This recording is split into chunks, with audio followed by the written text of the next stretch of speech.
Hey everyone, welcome to another episode of Hashtag Clocked In with me, your host, Jordan Edwards. I'm thrilled to have you tune in as we dive into the dynamic world of productivity, success, and stories of incredible individuals who've mastered the art of getting things done. Whether you're commuting, hitting the gym, or just relaxing at home, this podcast is the go-to source for inspiration and actionable tips to level up your productivity game. I'm on a mission to unravel the secrets of those who seem to effortlessly manage their time and achieve their goals. So if you're ready to clock in and unlock your full potential, you're in the right place. We've got a lineup of amazing guests, industry experts, and thought leaders who will share their insights and strategies to help us crush your to-do list and make the most out of every moment. Get ready to get inspired, motivated, and equipped with the tools you need to supercharge your productivity. This is Hashtag Clocked In with Jordan Edwards. Let's dive in. Hey, what's going on, guys? I got a special guest today here. We have Matt Ballard. He's CEO of Sunrise Mechanical LLC out of Las Vegas, and it's one of the fastest growing HVAC and plumbing companies. Matt, I'm so excited to have you here today. How does someone get into HVAC and plumbing, and how do you get into that? Well, my dad is an air conditioning contractor. And so from the time I was a young kid, he'd always have me involved in the business in some capacity. I started off in the summertime, sometimes just picking weeds in front of the shop. Other times, I was sweeping, pushing a broom, and just kind of grew through that progression kind of naturally, working with the family business. So, oh, go ahead. Yeah. No. I was gonna say absolutely. Like, because most of the people their father might do it or their mother might do it, and then they just kind of follow their path. But it's interesting because you kind of blaze your own path with a little bit of both. Yeah, I mean, from the time that I was in high school, I would work summers. I'd get, little odds and ends kind of jobs that my dad would have me come in and do. Eventually, towards the end of high school, started taking on a slightly more consistent role. He had an aging service manager at the time, and so I was brought in. This was going to be the last guy's summer that he'd be working out in the field. So my job was to make his job easy. And so I would just lift everything. So I'd lift the ladders, I'd secure the ladders on the roofs, I'd lift his tool bag up onto the roof, I'd take the different parts up and down, the refrigerant, everything. It's just the job was to make sure that he didn't have any major problems his last summer out in the field. And in the process of doing that, I learned quite a bit. I learned a lot on the technical side of the business, service and repair and installation and airflow and all those different type of things. But ultimately, I also learned that I did not like air conditioning that much.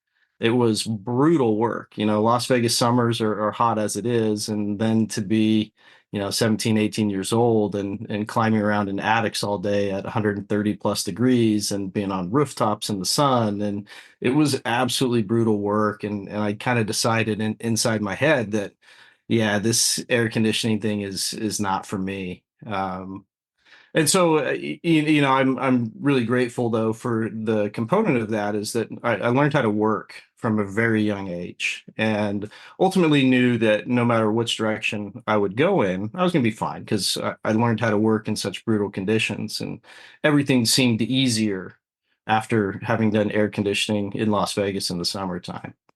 So 100%. 100%. I just want everyone who's listening to realize this that like you might be doing blue collar work, you might be doing white collar work. It doesn't really matter. It's about the ability to do the hard work, which is why me and Matt are here on Labor Day. Like we're doing a podcast on Labor Day. Most people are taking off. We're taking advantage of that.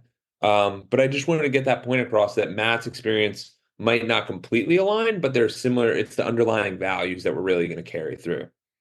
yeah, and so right around the time that I finished up that last summer after high school, I decided to serve a mission for my church, and so I moved down to Brazil for a couple years. And in the process of my time down there, plenty of email communication back and forth with my dad. But while I was down there, his company joined a contractor success organization, and they pushed really hard that like, hey, there's a real big difference in customer engagement between a service technician that generally has kind of that mindset of like, I'm here to fix an issue. And at the same exact time, the importance of having, dedicated sales processes. And so he starts emailing me, telling me that, hey, when you come home, I'd like to have you step into this straight commission sales position. And in my mind, I'm thinking, I hate air conditioning. It's brutal work. Yeah, I don't think I'm going to be into that. And he says, well, you're not going to have to spend a bunch of time on rooftops and in attics. And so, it may be a good job while you're going to college and that type of thing. And so Cool. I That no, that's a major distinction between sales and operations. And most people think when they think of the AC guy, it's the guy who came over to my house and cleaned my AC. Not always the case. There's many no. different ways to be in the business. Well, and it's also important to kind of recognize just with that dynamic between, the operation side and the sales side is that like these guys are spending all day long out in the sun, rooftops, attics, they're just getting beat up. And their job is to, figure out what the problem is and how to solve it. And oftentimes, a lot of these technicians don't have any formal communications training or any real sales training. And so we can have like the greatest service technician in the world that's capable of solving any problem, repairing any issue, but if he can't communicate that effectively to the customer, he's going to be at a major disadvantage. And so the idea was to have a salesperson come in to be able to supplement that. So instead of technicians having to sell everything themselves, knowing that that's not necessarily what they're good at, is that they would be able to flip a lead to a salesperson that was trained on how to go in, work with the customer, build out the project and close the deal. And so that was the idea behind it. And dad tells me that yeah, you're not going to spend a bunch of time on rooftops and attics. Not true. When you're in the sales side of the business as well, you still have to be able to understand what you're selling. You have to understand the challenges that you're going to encounter. And so it's still required going up in attics, going on rooftops and those type of things, just not, all day long, constantly in that environment. And so the idea was is I come home, I start going to college, start going to UNLV, and would run sales calls at the in the afternoons or evenings. And so I did that for quite some time, just running And that was straight remote. sales leads. Was that remote or same location? Same location. So I all in Las Vegas. So I'd go to You school would in the work, morning. you go to school and then you drive over there. Yep. And like people ask and they look and they go, "Oh, he's so lucky." And it's like you start seeing the work ethic. It's like who else in college was working three jobs doing this thing, trying to make it happen, and you start stacking experiences and things start to change. Well, in the straight commission for me, it's such an important aspect because, anytime you have like family dynamics in business, it always gets a little bit iffy in Hair. some places because, everybody always looks, oh, that's the boss's son.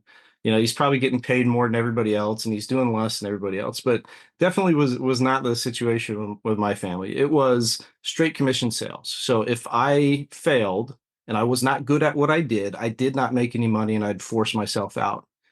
But if I could close deals and make sure that customers are happy and have some success, then I was able to stick around and continue doing what I was doing. And fortunately, yeah, I built up a massive tolerance of rejection as a missionary that walking into air conditioning sales, where essentially I'm walking into a home of somebody that I don't know. I'm building a relationship over 60 to 90 minutes, and hopefully at the end of the day, I'm walking out with a check. You know, But that so it was I a think massive that's preparation going into that space. 100%. But I also want everyone to realize like how cool it is. Matt goes, I did missionary work and I got rejected.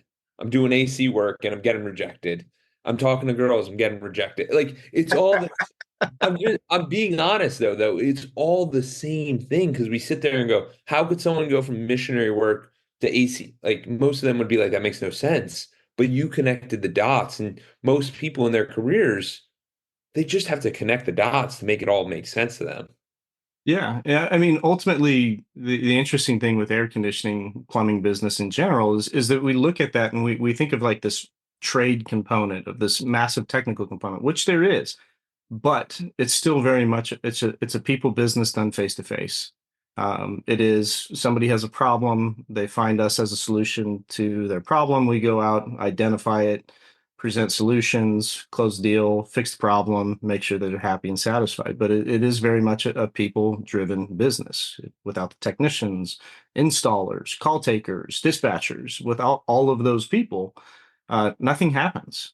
And so there has to be that very, very high level, skilled communication and people focused side of the business as well. And so that was one thing I learned as a missionary is just how to connect with people, how to listen and understand that like everybody's at a different place in their life. Everybody's got different problems that they're dealing with on a day-to-day basis. And if you can listen and be empathetic and understand that like, hey, you potentially have the ability to provide some relief here. Um, that's something for me that means a whole lot. And it was such an easy transition from being a missionary doing that to going doing that in sales with people that I was dealing with all day long that didn't want me in the home generally because nobody wants to replace an air conditioning system. It's expensive, it's time consuming, it's inconvenient, and nobody's like, you know what? Instead of planning for Disney World this year, let's go ahead and set aside a budget for an air conditioning system that may or may not fail this summer.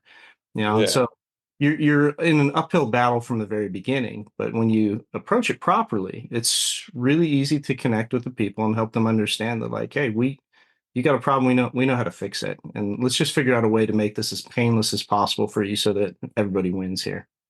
100%. And when I literally had an AC issue and I'm in Tampa, Florida, and I had an AC person come out Friday at 4 o'clock or 5 o'clock, and I called them like an hour before, and they came out and they were cracking jokes, like did the work. They're like, "Is it okay if I do this? Like, it's gonna be a little bit more." And I'm like, "Dude, you came here on a Friday.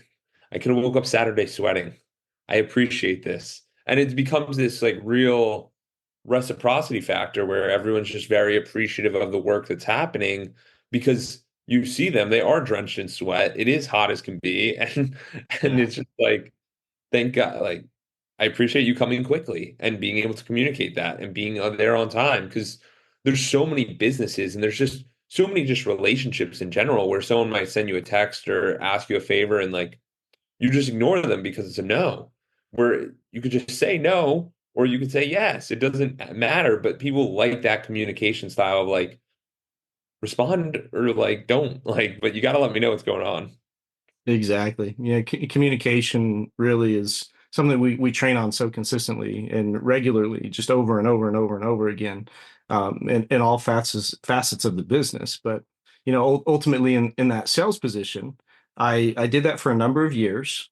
I think I got pretty good at it. Put up some good numbers over a long period of time, made some good money. But eventually got to the point where I'm kind of in like this kind of weird dynamic where I'm still going to college, but at the exact same time, I'm working and trying to balance these different things and realize that so as a missionary, I learned Portuguese, and so I speak Portuguese fluently. Oh wow.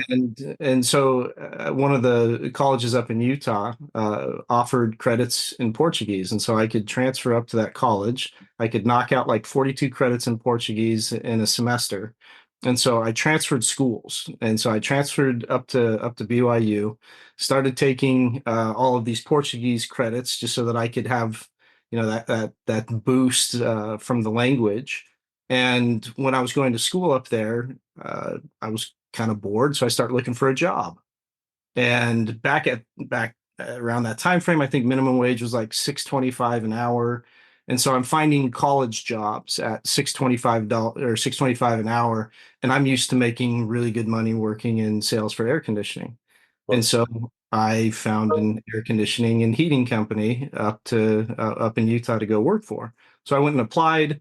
It was pretty easy application process. They said, "This is where you came from." Yep, that's where I came from. This is the training you've been in. Great, you're hired. You want to go run calls today? And so I jumped on board right away, started running service or sales calls for the company. So it's kind of the same format as I was doing at home in Las Vegas. Is I would go to school in the mornings, and then I would run sales calls afternoons, evenings, weekends, all that type of thing. And then so I started selling at this business up in Utah. Found a lot of success very quickly, and eventually got to the point where I realized after a while that I was going to have my career in air conditioning. And at Wow. that time, I was kind of in a funny spot because I hated school so much. Sitting in a classroom for hours on end, listening to lectures and everything else there. In my mind, I'm like, I could be out running a sales call right now and making 1,500 bucks in 90 minutes. Why am I sitting in this classroom? And so I made the decision that, okay, I'm done with college. I'm going to drop out and I'm going to work in air conditioning. And so I knew that in the process of doing that, my dad was probably not going to be too happy with me. And so what I did is I started looking for a job before I dropped out of college. Had an offer to be a sales manager at a competitor to my dad's business down in Las Vegas. So I called my dad and I say, "Hey, Dad, I'm dropping out of college. I'm moving home to Las Vegas, and I'm going to take a sales manager position at one of your competitors." And he was not too happy. Obviously, the first thing was like, well, number one, you're not dropping out of college. And at that point, I'm like, Dad, I'm paying for my own school. You're not financially supporting me. Yeah. You don't get to tell me no, you know? And obviously it was not the funnest conversation I've ever had, but he realized that I was serious, that I decided that air conditioning was going to be my career. And so he said, well, give me a little bit of time to talk to my partners. Maybe there's a way that we can bring you back here instead of going to one of our competitors. And so a little bit of time passed. He calls me back, says, "Okay, we'll bring you back. You can come in as a sales manager here."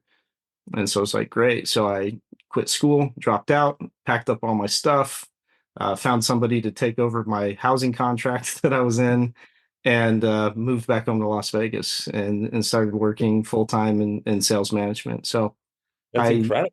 And yeah, I just want to bring this up is just whenever anyone prepares a move, they probably would have, like, if you're not going to make the move, then you call your dad and go, "Hey, Dad, I'm thinking about dropping out of school." When you make the move, it's already decided. You already set up the plan with the other job, and he's like, basically checkmate, where it's like, "Hey, I'm letting you know. If I don't tell you, then we're not even communicating anymore, and this can make a major yeah. issue." So my point being here is that when people are going through times of transition and people have different expectations on things, it's super, super important to convey to the people, even if it is bad news, because that allows the lines of communications to keep going. Because if you just told your dad, F off, like, I'm not doing school, meanwhile, you look at him, he's an AC guy. He probably was like, "Oh my God, if my kid could go to school, what a blessing." And you're like, "Yeah, I'm doing the school thing and this, and it's just not a blessing. Like, it's the opposite."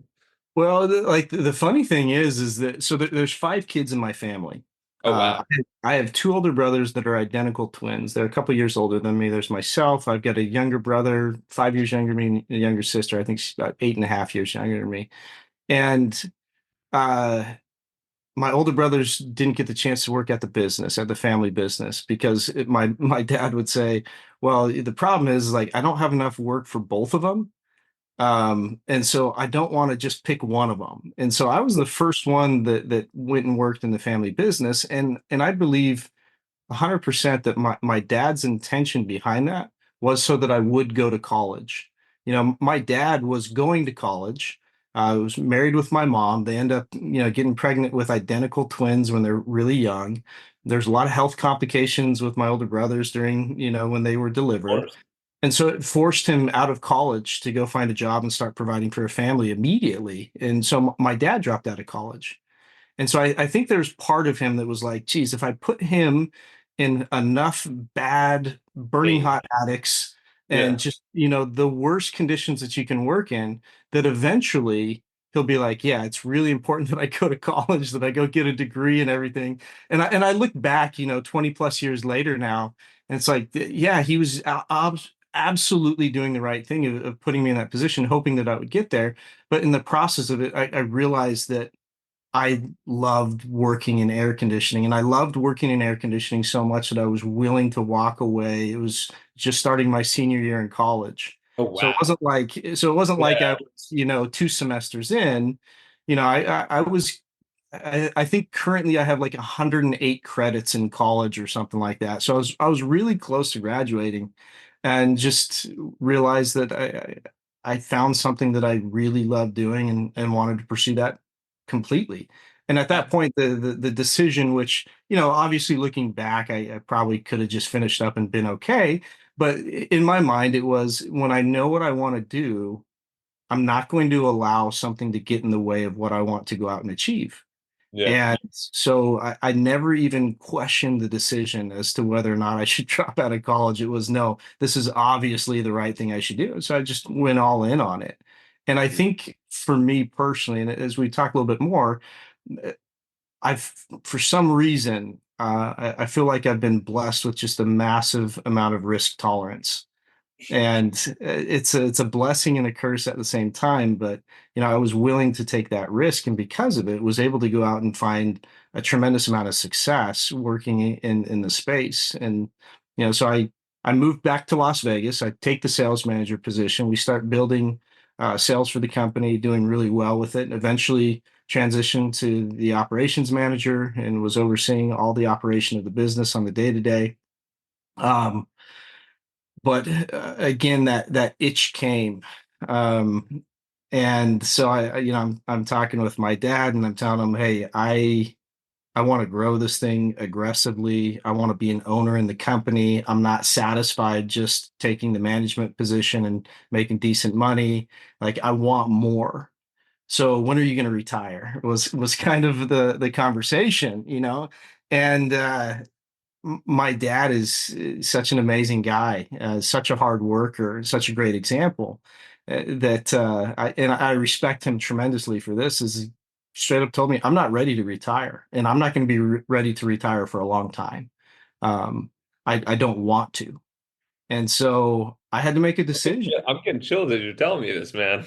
Yeah, Like I can see how scary that is having that conversation, like move it out of the way kind of thing. And you're like, absolutely not. Like, yeah. So yeah, that was a wildly uncomfortable conversation. And eventually, it got to the point where we had this open dialogue, and it's okay, Dad, I respect that 100%. This is your company. This is not mine. I'm not entitled to anything here. So I don't expect you to just hand it over.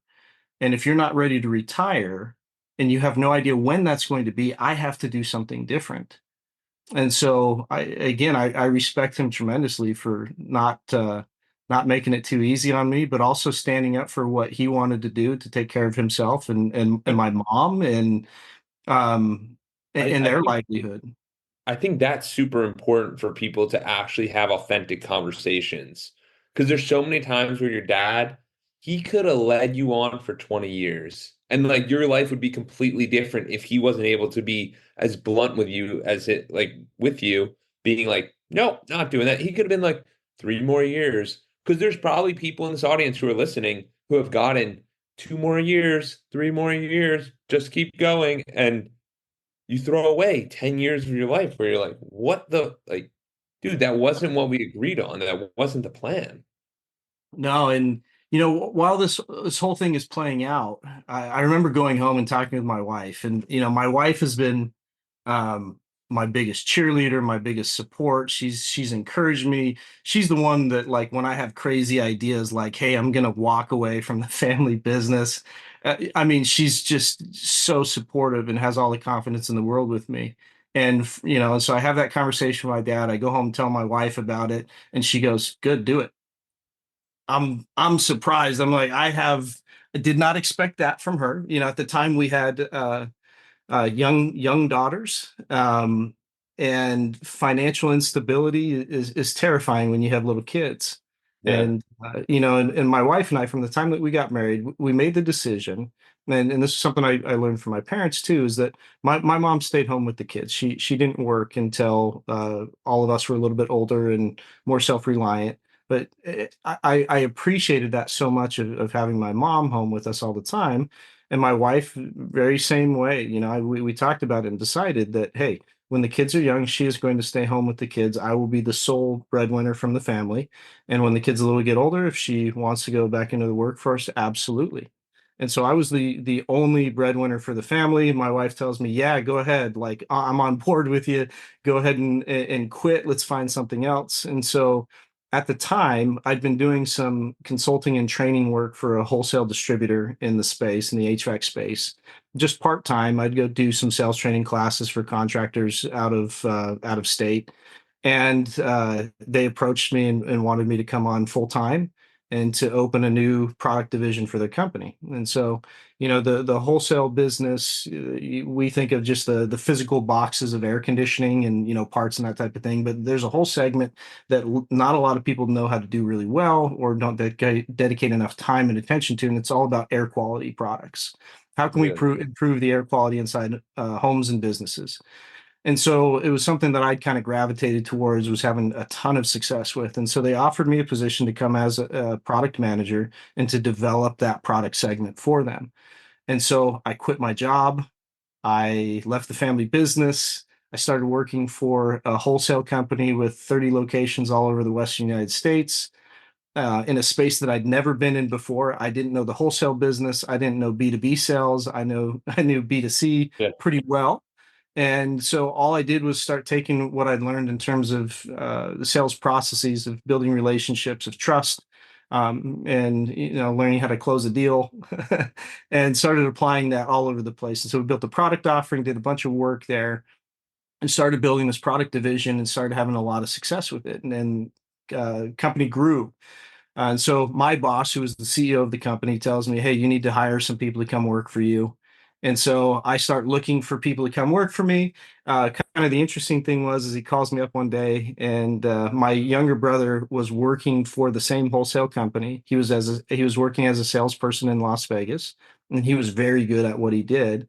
And so my boss, the CEO, calls me up and says, "Hey, I hired your brother Nick to come work for you." I started laughing. I was like, "You told me to go find people to work for me. You wanted me to build out this team, and then you go and hire my brother and tell me after the fact." He goes, "Yeah, I know you. You no way would you have hired him, because you wouldn't like the optics behind it. But he's the most qualified, and he's the person that we want in that position." So it was Wow. really cool. My younger brother, 5 years younger than me, came and worked directly for me. And it was amazing to have my younger brother as kind of like my right hand man for a number of years. And so we eventually grew that product division. We were handed other product divisions to oversee as well, because we had such a tremendous amount of success.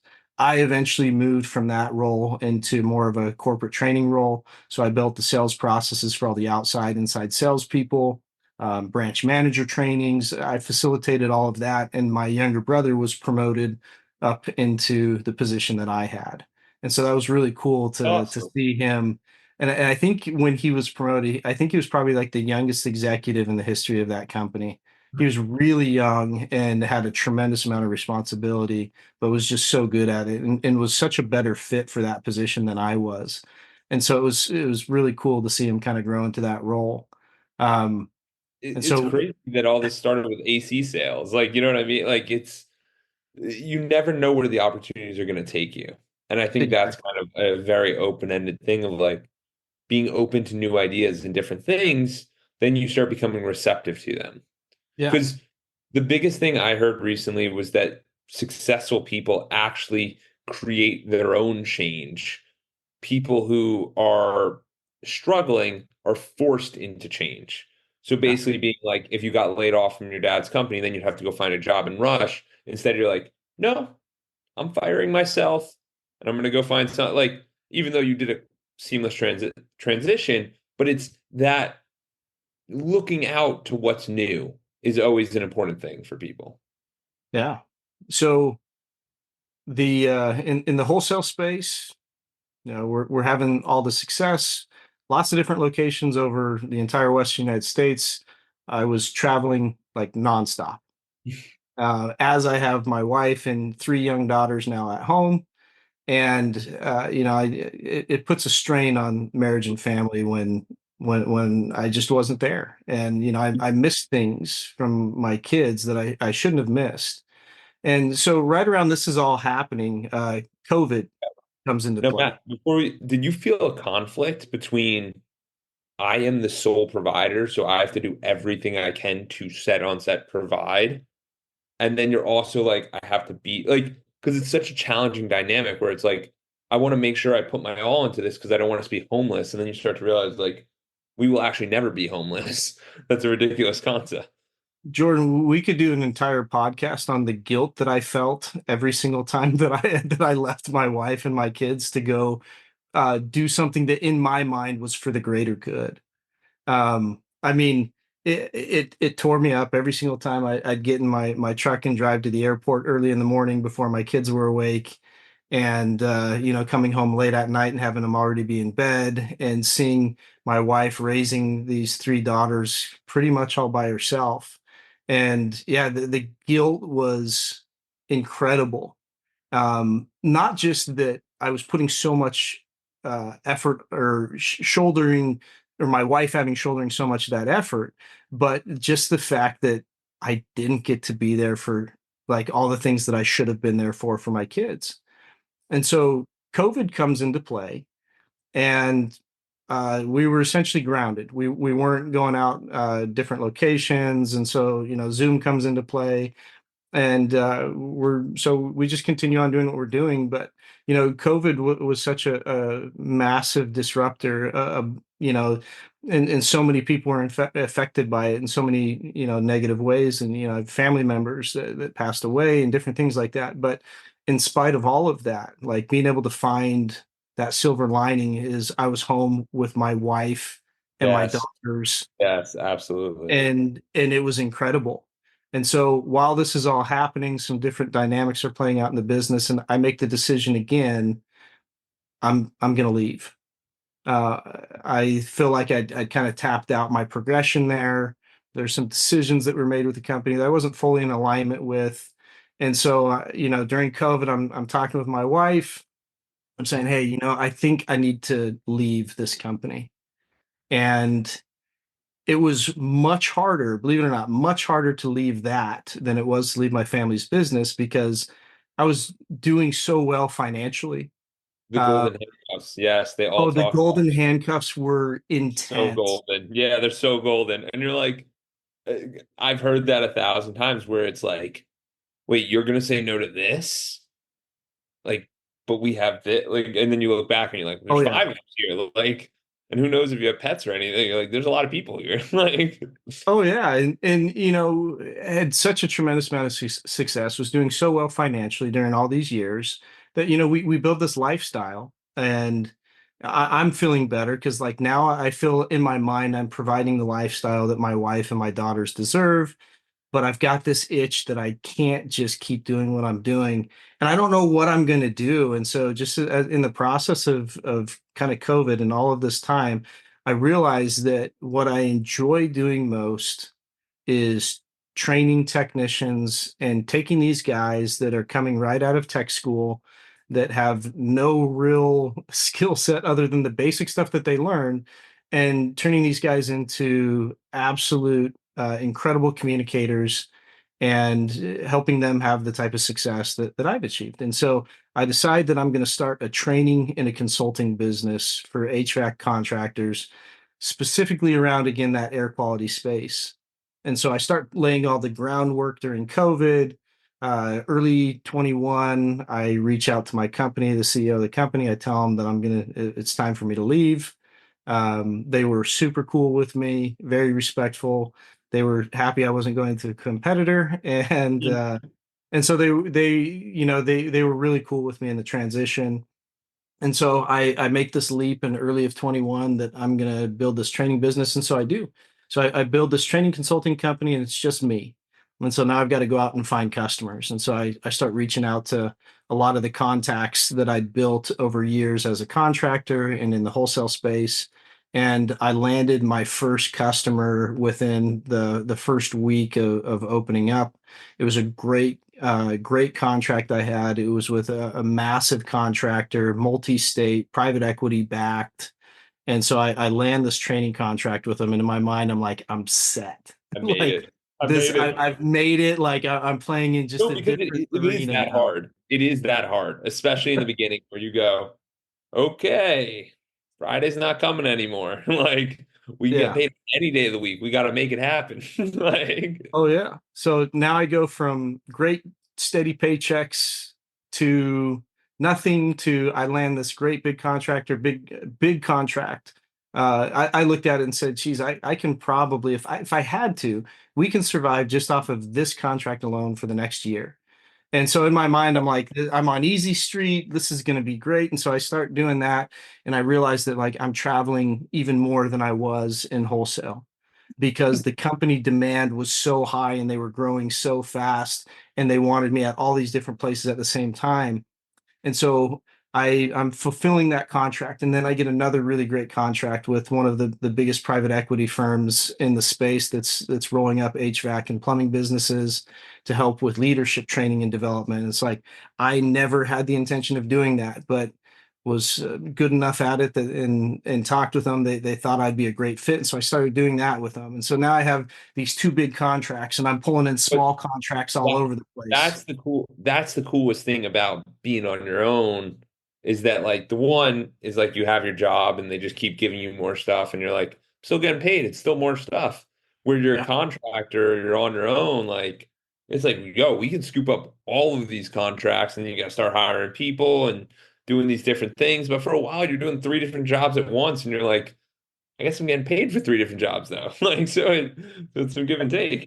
I had to learn accounting, which was Yeah. funny because all of a sudden I got this money coming in. I'm like, oh, I should go sign up with QuickBooks. So I I joined QuickBooks. I start teaching myself accounting just off of the training videos they have and YouTube. And so I'm doing all that and I'm managing the customer relationships. I'm managing my travel schedule. I'm doing all these things and I'm having a ton of fun doing it, but it was wildly stressful because 100% of everything was dependent on me. So And that's the biggest thing that people don't realize is that when you're looking at that, it's like, okay, let's wait a sec. Travel scheduling. Most people are capable of scheduling a flight. Like that's a $10 task. And it's like, why am I the one teaching this, doing these tasks as well? And then you start to realize you're like, I need an assistant or need something because there's too much going on here. yeah, but I'm so stubborn that I didn't need an assistant. You got to save the money. I had to save the money. I didn't want to afford help. And so I just kept grinding, grinding, grinding. In the process of all this is happening, I come across this contractor out of California. Somebody connects me with them, a guy named Tom Howard. He owns a big business in Fresno, California called Lee's Air Conditioning. He's also like a VP of customer experience at a major CRM in the space. Oh, And so cool. I meet him, and within, I think, like the first 30 minutes, we kind of hit it off, really similar backgrounds. And he tells me, he goes, so when are you going to quit this consulting crap? And I started laughing. I'm like, what are you talking about? Like, I'm making great money. I'm having a lot of fun, having a lot of success. Like, I feel like I'm making a name for myself. And he goes, yeah. Have you figured out yet that you only get paid when you're working, though? And I started laughing. I was like, yeah, yeah, you're kind of right. And sure enough, within a few months, I'm on the phone with him again. I'm like, Tom, you're right, man. I'm so burnt out. I don't think I've ever worked this hard in my entire life. There is no rest. I'm away from my family constantly. You're right. Like, I got to find something different to do. And we just kind of had that conversation. I didn't think much of it. And then about a week later, he calls me up and he says, hey, I got some guys that I think that you should meet. And I go, oh, well, I appreciate that and everything. And he's like, well, you're on speakerphone with them right now. And so he introduced me to two guys that were starting a roll up in the HVAC and plumbing space. They'd made a few acquisitions and they were looking for somebody that had the operational experience in the space. And so he tells them, hey, I got a guy. He does consulting work. He's not going to be able to keep doing it. It's not sustainable. You should approach him. And so I end up partnering with this small little private equity company that's doing this roll up in the space. I take the role as the COO. I oversee all the operations of the business, and was kind of in a unique space. Like their thesis was, any construction, trade related business. There's a service business that lives there. So they'd purchased a new construction company in Arkansas that does HVAC new construction. They purchased a mechanical contractor that did commercial HVAC and plumbing out in the DC market, and then a commercial plumbing company in Phoenix, Arizona. So they have these non-traditional businesses that are traditionally um, less attractive to private equity. And Yeah. so I come in and my job is to build service companies there. And so I, started working and yeah, just no, kind no, I just want to bring this up really quick that I think it's of, so important that people. So Matt is running a consulting business for the audience to realize he's running a consulting business. He's trying to do his thing. Everyone does this where you ask him, how you doing? Love it. It's my favorite, blah, blah, blah. Then he actually got vulnerable with the guy. And he said, hey, man, like this is like, and that's a hard conversation in its own capacity.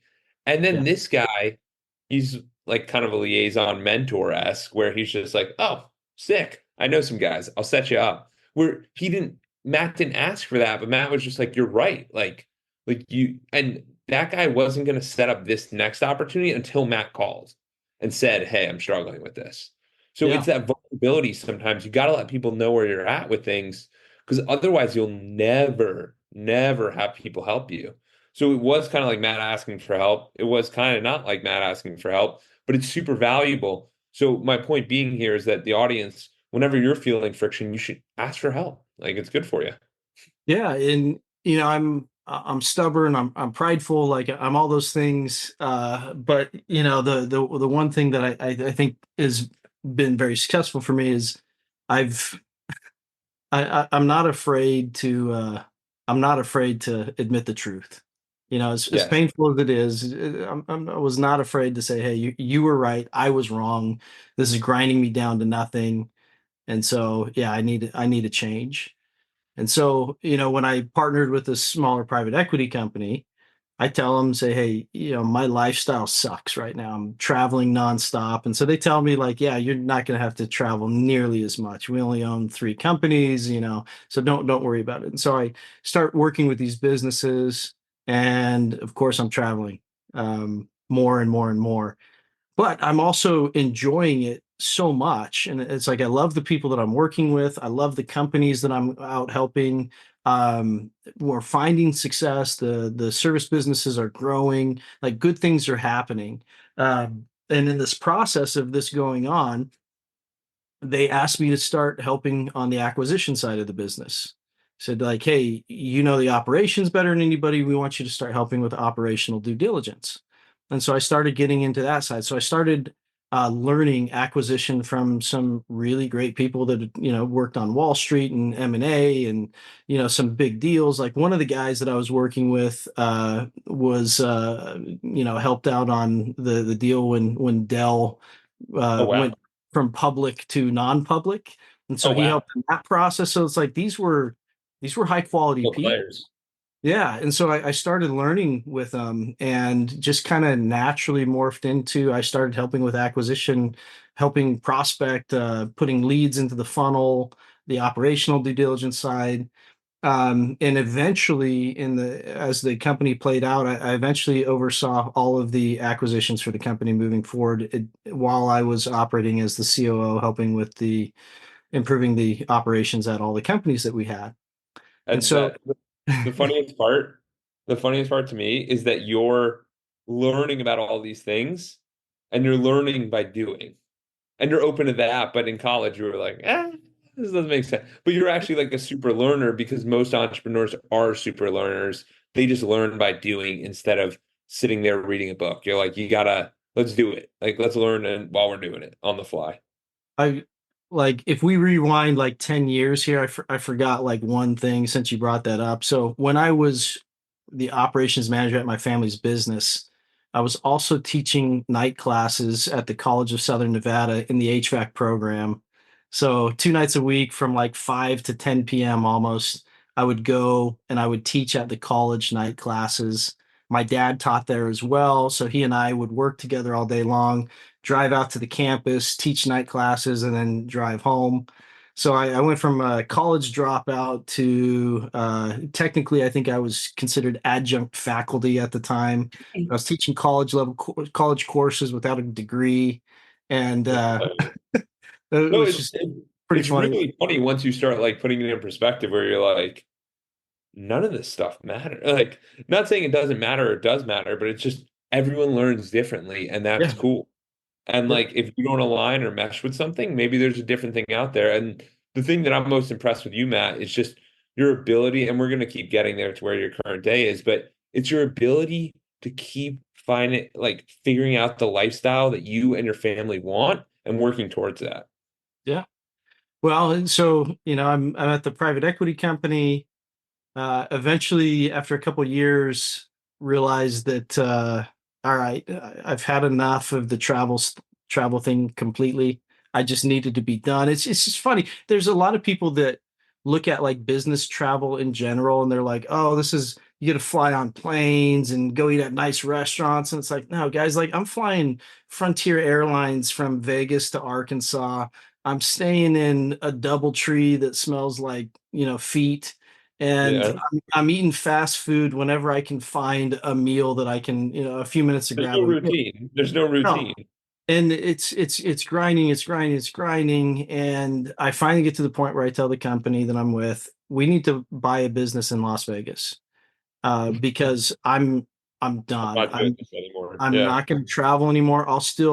I'll do everything that I can remote. I'll commit to once a quarter. I'll go out for a few days or a week or whatever that is, but I'm not going to be on the road constantly. So they agree. They say, okay, so let's go ahead and find a business in Vegas. And so I have this team of salespeople. This guy Mo, he's probably looked like he was about 14 years old at the time, but he cold calls into this business in Las Vegas called Sunrise Mechanical. Now, in my mind, I'd been in Vegas, I'd known that company, I'd worked here a long time. It was like they're one of the biggest players in the space, period. Mo calls up Sunrise Mechanical, gets the voicemail of the CEO of the company, and gets a phone call 30 minutes later. CEO calls him back and says, "Yeah, I'd love to talk to you guys." And so the next day, I'm on a Zoom call with the owners of Sunrise Mechanical in Las Vegas. Now, they're a residential new construction HVAC company. So all the new homes that are being built, Sunrise Mechanical puts probably 40% of the air conditioning systems in every single new home that's built in Las Vegas and Southern Nevada in They're general. blowing. Oh, Vegas is going fast. And And it, people don't realize that Matt knew these people the entire time. But who's going to go up to someone who's got such an established thing and go, "Hey man, you're selling, right?" And it's like, I don't know. You got to get people at the exact moment. So it's like, but you don't get there without putting a real target on the board of, "Hey, we want to go here." So that's why I think it's always so important to set a target and set a goal, set an intention, because then you work towards it. And like, if it wasn't Sunrise, it would be somewhere else, but you would find something that would work for you. exactly. And you talk about timing. I think had Mo not called that exact day at that exact Oh, time, of course. it wouldn't have happened because he caught that CEO. The guy's name is Dave Hahn, fantastic guy, love him to death. Um, Catches him at the right time, right pitch, gets us on the phone. And the crazy thing is that the Sunrise Mechanical people, myself, we'd been in Vegas for a very long time. They knew of my family's business. They knew of my dad. They knew the reputation that we had. They knew the family name and all these things. And so it made the conversation so much easier. It made it to check references too. They could call anybody in the industry and just say, "Hey, tell me about Matt Ballard." And it was all out in the open, so it just opened up conversation so easily. We get the deal under contract.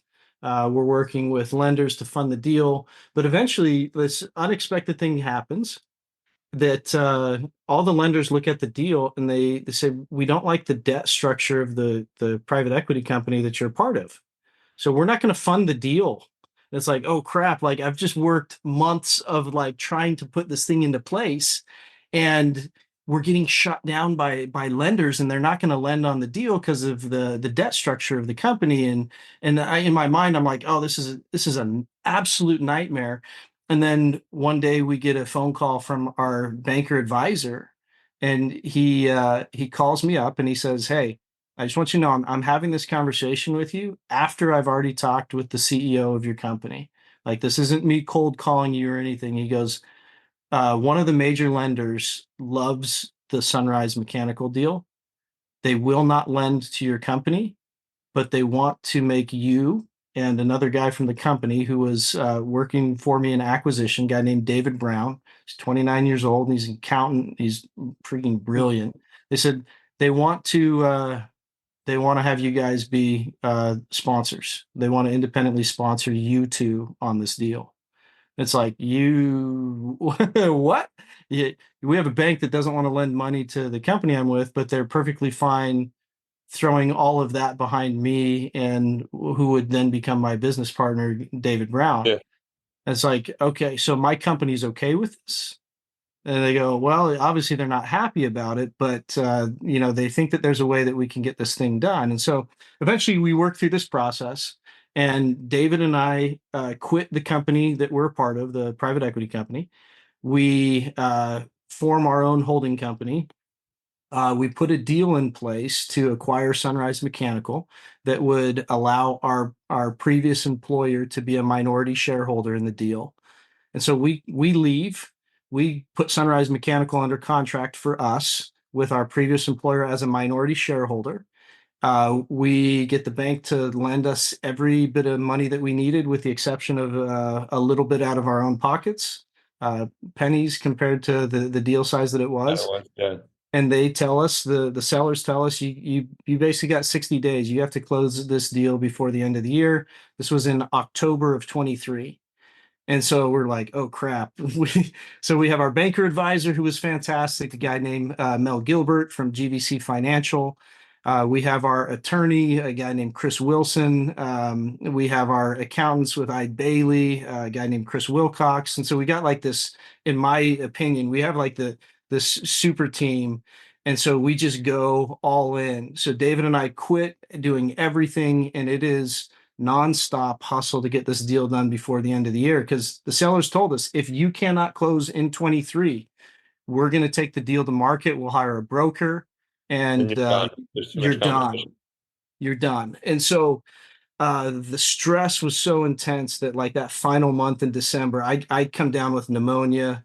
David, I think, probably had pneumonia too. He had some weird respiratory thing. So like we're sick as dogs. He's East Coast, I'm West Coast, and so We cover without each him, other. It's a mess. oh, well, he was just an absolute amazing guy during the entire time. He'd wake up early East Coast time and get working. I would eventually get up. We would work together all day long. And then I would be working late into the evenings, and he was still with me, even on East Coast time zone.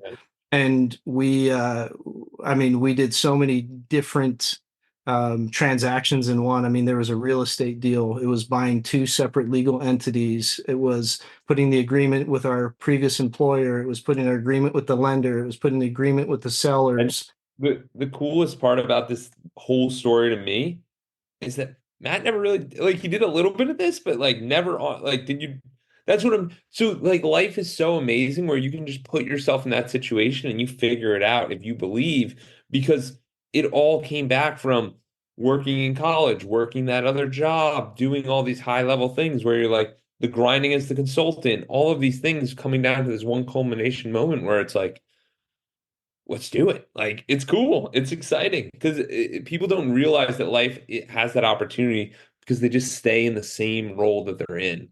So you got to make those changes and those adjustments. The craziest thing of like the whole process isn't like, for me, wasn't even the transaction. It was the fact that at 39 years old, I tell my wife, I'm going to quit this private equity job.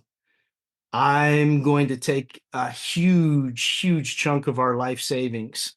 I'm going to throw it at this deal that if it doesn't happen and we can't close it, I'm going to lose that money. It is not coming back. And Yeah. her response was, let's do it. She's like, I trust you completely. And there's something for me, specifically with her, that like she never wavered in her confidence and trust in me, no matter how crazy an idea or how big of risk. she was on board, pushing me, encouraging me. Like the days when I'm sick out of my mind that December and just like struggling to get out of bed, she's the one that's pushing me. Is like, no, we're gonna do this and it's gonna work. And so Yeah. we grind through everything. We get to the final week in December. We're still not done. My partner David Brown flies from Washington, D.C. to Vegas on December 26th without a return ticket. And we just worked and worked and worked. And on December 29th of 2023, with about 20 minutes left, with the Fed being open, wires were sent, docs were signed. We closed this massive deal. And when I say massive, this was a $55 million contractor, $55 million in revenue, 50 or over 5,000 homes in terms of construction the previous year. Massive. These 203 employees, like this was a huge, huge deal. And we close it. We have 2 days of reprieve, the 30th, or excuse me, the 31st and the 1st. And January 2nd, we both show up at Sunrise Mechanical early in the morning to meet everybody from the company that we just acquired. Yeah. And then it was like, Go okay, time. it's go time. And so we're 8 months into it. We've put a massive focus on building the service business. Our construction company is doing excellent. We're pacing at like over 20, I think it's 24% over where we were last year, all Wow. organic. And then our service business, we're growing at about 85% year over year right now and just having a tremendous amount of success. But for me, I look at all of like everything that is culminated to get to this point, and I look at the acquisition, but the reality, and I think kind of to drive this home is the part that I enjoy most is that I'm home every single night with my wife and my three daughters. And I don't miss the things that I used to miss. And I have the ability now to help instill that mindset with a team of over 200 employees too, is that you can succeed as much as you want in your professional career. You can make as much money, you can have the titles, you can have all of those things, but if you lose your family in the process, it's for nothing. And it's amazing being able to have that balance finally in my life. And at the exact same time, be able to see employees at the company have a little bit more freedom to be able to take a little bit of time for family and to not have to worry about whether or not, yeah, what's going to happen if I need to take some time off with a sick kid or whatever that looks like is, but instilling that mentality everywhere that, hey, we're going to come here and we're going to succeed at Sunrise Mechanical. Absolutely, we're going to. There's no question in my mind. I've never doubted that. But in the process, we need to see a whole bunch of people win with us and not just financially. We just need to see people win and progress in life and be able to achieve the things that they want to achieve.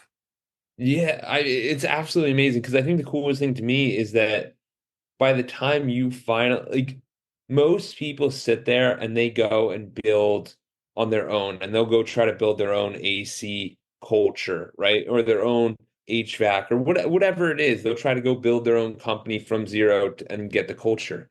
You did a massive transaction and now you're like, we have 200 families. Good. We're changing the culture right now. And like that is such a profound thing because most people have to go through that little grinding stage of like doing all the little, but you did that in like 20 different jobs, which allowed you to finally get there and go, dude, we're not traveling like that. We're not doing it. Like that is not how the world is. And you start to realize like you're 40, the other guy, David's 29, a lot of years. Like Yeah. the times have changed. Like I'm in Tampa, you're in Vegas. Like the times have changed. Like the fact that we're having this conversation. Like if one of us had to fly to the other person, it'd be, oh, dude, I don't know. When are you here at this time? This might work. I'll see you in 6 months. Like, you know what I mean? It's not we're so accessible now. And it's like I've had days where I've had meetings with someone in the UK, someone in California. Like it's not a big deal anymore. And to have that opening and realize that life has so many opportunities for us, but we have to decide what we want, I think is the most important thing to me. And it Uh, sounds like it is to you, which I think is awesome. yeah. So where can people learn about Sunrise Mechanical? Where can people learn about you? Where are you where can people find all you? Uh, so our website is sunrisehvac.com. So it will tell you about our service business, our construction business there. Easiest way to find me is either on just email Matt at sunrisehvac.com, or I still call it Twitter, but X. Um, I'm on X. I'm really bad at it, but I'm like trying to get better at it. So it's like if you give me like 2 seconds, I'll tell you what my handle is. I think it's MJ Ballard. Let me just double check. Oh, excuse me. On Twitter at mballard83. Okay. That's how you find me on X. Excuse me, I gotta stop calling it Twitter. But those are usually the best places to connect. And yeah, happy to Absolutely. This be has been here. Happy to incredible. tell the story. Yeah, no, this has been incredible. And I love hearing different perspectives and different people because like most blue collar people do not pull the story that you just did. Like it's an incredible career trajectory and it's you could never pick it out. You just said, I need a change and we're doing this. And now you're finally seeing those changes and it's awesome to see. Give Yeah, you major exactly. props. Thank you for reaching the end of the podcast. For that, we'll give you a complimentary coaching session in the link below with Edwards Consulting. Hope to see you there and have a great day and keep clocking in.